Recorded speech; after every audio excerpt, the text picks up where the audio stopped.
हल्की धूप निकली है। खेत में हरी भरी फसल लहरा रही है। रामू हाथ में हंसिया लिए फसल को प्यार से देख रहा है। दूर से सीता और चिंटू आते हैं। देखो सीता, इस खेत को देखकर मेरी सारी थकान मिट जाती है। 6 महीने पहले जब मैंने इस जमीन में पहला बीज डाला था, तब लोगों ने कहा था कि इस बार बारिश ठीक नहीं होगी, कुछ नहीं उगेगा। लेकिन मैंने भगवान पर भरोसा रखा और दिन रात मेहनत की। आज जब ये फसल मेरे सामने खड़ी है, तो ऐसा लगता है जैसे मेरी मेहनत मुस्कुरा रही हो। बस भगवान से एक ही प्रार्थना है कि ये फसल सही सलामत घर पहुंच जाए। फिर हमारा कर्ज भी उतर जाएगा, चिंटू की पढ़ाई भी चलती रहेगी और शायद इस बार तेरे लिए भी एक नई साड़ी ला सकूं। आप हमेशा अपनी खुशी से पहले हमारी खुशी की सोचते हैं। मैंने कभी आपसे गहने या बड़े बड़े कपड़े नहीं मांगे। मुझे तो बस इतना चाहिए कि हमारे घर का चूल्हा रोज जले, हमारा बेटा पढ़ लिख कर एक अच्छा इंसान बने और आपके चेहरे पर हमेशा यही मुस्कान बनी रहे। भगवान मेहनत करने वालों की परीक्षा जरूर लेता है, लेकिन उन्हें खाली हाथ नहीं लौटाता।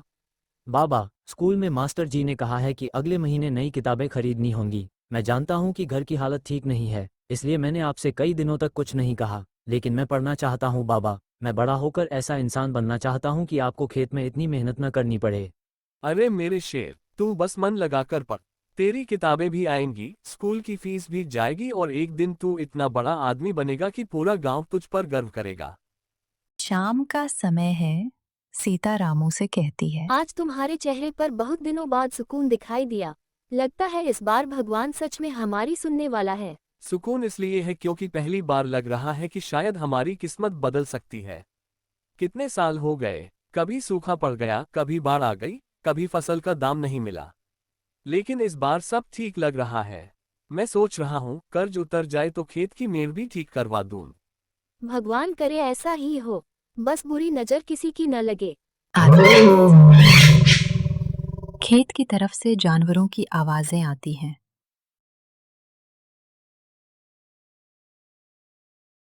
नहीं, नहीं, ये नहीं हो सकता। ये सब खत्म कैसे हो गया? 6 महीने की मेहनत, दिन की धूप, रात की नींद, सब एक रात में खत्म हो गया। हे भगवान, अगर यही करना था तो मुझे इतनी उम्मीद क्यों दी? मैंने किसी का बुरा नहीं किया, फिर मेरे साथ ही ऐसा क्यों हुआ? रामू घुटनों के बल बैठकर रोने लगता है। सीता और चिंटू भी पहुंचते हैं। हे भगवान, ये क्या हो गया? लेकिन सुनिए, अगर आप ही टूट गए तो हम किसके सहारे खड़े होंगे? फसल गई है, हिम्मत नहीं। जब तक इंसान के हाथ पैर सलामत हैं, तब तक भगवान रास्ता जरूर बनाता है। सीता, इस खेत में सिर्फ फसल नहीं थी, इसमें हमारे सपने थे, चिंटू की पढ़ाई थी, कर्ज चुकाने की उम्मीद थी। सब खत्म हो गया। अब मैं अपने बेटे की आंखों में कैसे देखूं? बाबा, आप मत रोइए। मास्टर जी कहते हैं कि हार वही मानता है जो कोशिश करना छोड़ देता है। मैं अभी भी पढ़ूंगा, चाहे पुरानी किताबों से ही पढ़ना पड़े। महाजन गुस्से में आता है। रामू, मैं पहले ही कह रहा था कि खेती भरोसे का काम नहीं है। अब मेरा पैसा कब लौट आएगा? मुझे बहाने नहीं चाहिए। 1 हफ्ते के अंदर पूरा कर्ज चुका दे, नहीं तो याद रखना, ये जमीन मेरी हो जाएगी। सेठ जी, आपने अपनी आंखों से देख लिया कि मेरी पूरी फसल बर्बाद हो गई। मैं भाग नहीं रहा हूँ, बस थोड़ा समय दे दीजिए। मैं मेहनत करके आपका एक एक पैसा लौटाऊंगा। दुनिया में दया से नहीं, पैसे से काम चलता है। 1 हफ्ता, बस 1 हफ्ता, उसके बाद मैं किसी की नहीं सुनूंगा। महाजन चला जाता है। रामू, सीता और चिंटू एक दूसरे की ओर देखते हैं। उनके चेहरों पर चिंता साफ दिखाई देती है। तभी दूर से नरेश उन्हें देख रहा होता है, लेकिन अभी कुछ नहीं बोलता। सुबह का समय, घर में सन्नाटा है। चूल्हा ठंडा पड़ा है। रामू खाट पर सिर झुकाकर बैठा है। सीता चुपचाप खाली बर्तन देख रही है। आज पहली बार मुझे अपने आप से शर्मा रही है। मैं इस घर का मुखिया हूँ, लेकिन अपने परिवार के लिए 2 वक्त की रोटी का भी भरोसा नहीं दे पा रहा। जब मैं चिंटू की आंखों में देखता हूँ तो लगता है जैसे मैं उससे किए हर वादे में हार गया हूँ। किसान की सबसे बड़ी पूंजी उसकी फसल होती है और जब वही खत्म हो जाए तो आदमी अंदर से भी टूट जाता है। लेकिन सबसे ज्यादा दर्द इस बात का है कि तुम दोनों मेरी वजह से दुख झेल रहे हो। ऐसी बातें मत कीजिए, आपने अपनी तरफ से कभी कोई कमी नहीं छोड़ी। मेहनत करने वाला आदमी हार सकता है, लेकिन बेईमान नहीं बनता। अगर भगवान ने एक रास्ता बंद किया है, तो दूसरा भी वही खोलेगा। हमें रोना नहीं है, हमें रास्ता ढूंढना है। मैं आपके साथ हूँ, चाहे जैसे दिन आए। बाबा, मैं कुछ दिन स्कूल नहीं जाऊंगा तो भी चलेगा। मैं आपके साथ काम करूंगा। मुझे किताबों से ज्यादा आपकी मुस्कान चाहिए। जब आप हंसते हैं ना, तब हमारा घर अच्छा लगता है। रामू बेटे को गले लगा लेता है। उसकी आंखों में आंसू हैं, लेकिन उनमें उम्मीद की एक हल्की किरण भी दिखाई देती है। अरे रामू, घर पर हो क्या? रामू बाहर आता है। आओ नरेश, लेकिन आज मेरे पास तुम्हें चाय तक पिलाने के पैसे नहीं हैं। मैं चाय पीने नहीं, दोस्त का हाल पूछने आया हूँ। कल खेत में सब देखा। सच कहूँ, रात भर मुझे भी नींद नहीं आई। लेकिन एक बात समझ में आई है, अगर किसान सिर्फ खेत पर निर्भर रहेगा तो हर साल किस्मत उसके साथ खेलती रहेगी। अब समय आ गया है कि तू कुछ नया करे। नया? मैं खेती के अलावा और जानता ही क्या हूँ। याद है पिछले मेले में तूने अपने हाथ से चिकन पकौड़े बनाए थे। पूरा गांव तेरी तारीफ कर रहा था। लोग दूसरी बार लाइन में लग गए थे। तब मैंने ही कहा था कि तेरे हाथ में स्वाद है, क्यों ना उसी हुनर को अपना सहारा बना ले। लेकिन लोग क्या कहेंगे? किसान होकर दुकान लगाएगा। लोगों का काम कहना है, जब तू गरीब था तब भी बोले, जब तेरी फसल बर्बाद हुई तब भी बोले, और जब तू सफल होगा तब भी वही लोग ताली बजाएंगे। इसलिए लोगों की नहीं, अपने परिवार की सोच। बात तो तेरी सही है नरेश, लेकिन दुकान खोलने के लिए भी पैसे चाहिए। मेरे पास तो 1 रुपया भी नहीं बचा। सुन, मेरे पास ज्यादा नहीं है, लेकिन 5,000 रुपये मैंने अपनी बेटी की जरूरत के लिए बचाकर रखे थे। अभी वो काम बाद में हो जाएगा, तो ये पैसे ले ले। इससे एक छोटी सी ठेली, कढ़ाई, गैस और थोड़ा सामान आ जाएगा। नहीं, मैं तेरे पैसे नहीं ले सकता। अगर नुकसान हो गया तो? तू मेरा दोस्त है, कोई पराया नहीं। ये उधार नहीं, मेरा भरोसा है, और मुझे पूरा यकीन है कि एक दिन तू यही पैसे मुस्कुराते हुए लौटाएगा। रामू की आंखें भर आती हैं। आज तूने सिर्फ पैसे नहीं दिए, तूने मुझे फिर से जीने की वजह दी है। रामू घर के अंदर आता है। सीता, भगवान ने शायद हमारी सुन ली। नरेश चाहता है कि हम चिकन पकौड़े की दुकान शुरू करें। यही तो मैं चाहती थी कि आप फिर से उम्मीद पकड़ें। मैं मसाले तैयार करूंगी, आप पकौड़े बनाएंगे, चिंटू ग्राहकों को पानी देगा। हमारा छोटा सा परिवार मिलकर बड़ी लड़ाई लड़ेगा। और बाबा, दुकान का नाम भी मैं सोच चुका हूँ। अच्छा, क्या नाम रखेगा? रामू किसान चिकन पकौड़ा, ताकि सबको पता चले कि किसान कभी हारता नहीं। तीनों हंस पड़ते हैं। कई दिनों बाद घर में मुस्कान लौटती है। अगले दिन रामू पुरानी ठेली साफ कर रहा है। सीता मसाले पीस रही है। चिंटू दुकान के लिए हाथ से बोर्ड लिख रहा है। आज मुझे फिर वही एहसास हो रहा है जो पहली बार खेत में बीज बोते समय हुआ था। फर्क बस इतना है कि तब मैं मिट्टी में उम्मीद बो रहा था, और आज अपने हुनर में। अगर मेहनत सच्ची हो तो भगवान कभी न कभी उसका फल जरूर देता है।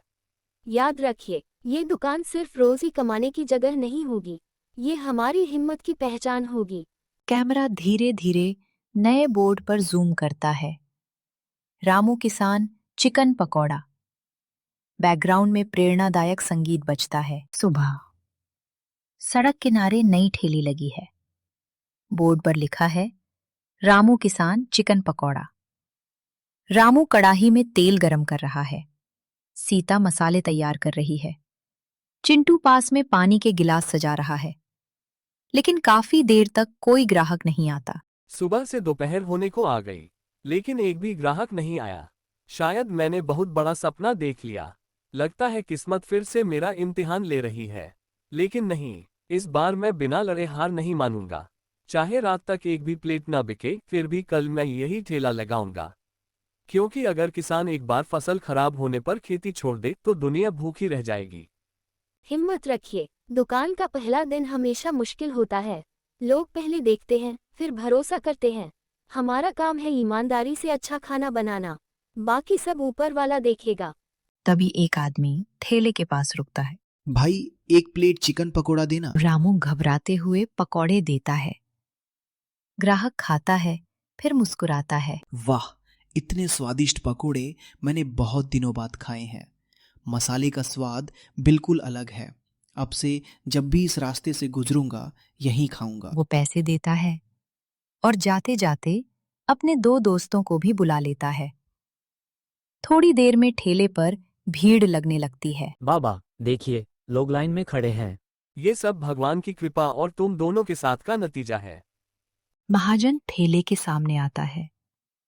भीड़ देखकर हैरान रह जाता है। अरे रामू, लगता है दुकान तो अच्छी चल रही है। लेकिन याद रख, मेरा पैसा अभी बाकी है। सेठ जी, मैं आपका पैसा खाने वालों में से नहीं हूँ। आपने मुझे 1 हफ्ते का समय दिया था। आज 7वां दिन है। दुकान से जितनी कमाई हुई है उसमें से 1-1 रुपया जोड़कर मैंने आपका पूरा कर्ज तैयार कर लिया है। मैंने सोचा था तू हार मान जाएगा, लेकिन तूने तो मेरी सोच ही बदल दी। गरीब आदमी के पास पैसा कम हो सकता है, लेकिन अगर उसके पास मेहनत और ईमानदारी हो तो वह किसी से छोटा नहीं होता।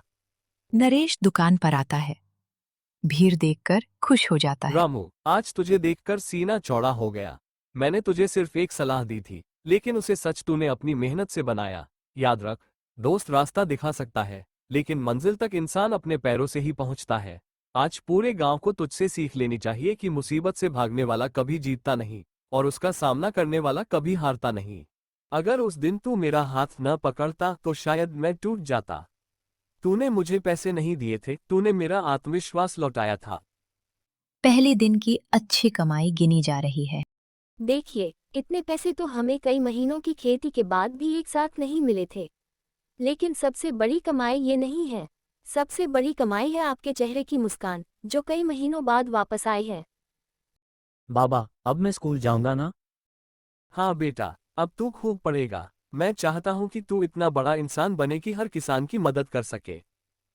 अगली सुबह दुकान पर ग्राहकों की भीड़ है। कैमरा धीरे धीरे पूरे परिवार पर घूमता है। जिंदगी ने मुझे सिखाया है कि मेहनत कभी बेकार नहीं जाती।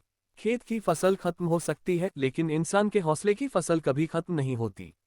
जो हालात के आगे झुक जाता है वो हार जाता है, और जो हालात बदलने की ठान लेता है वही अपनी किस्मत खुद लिखता है।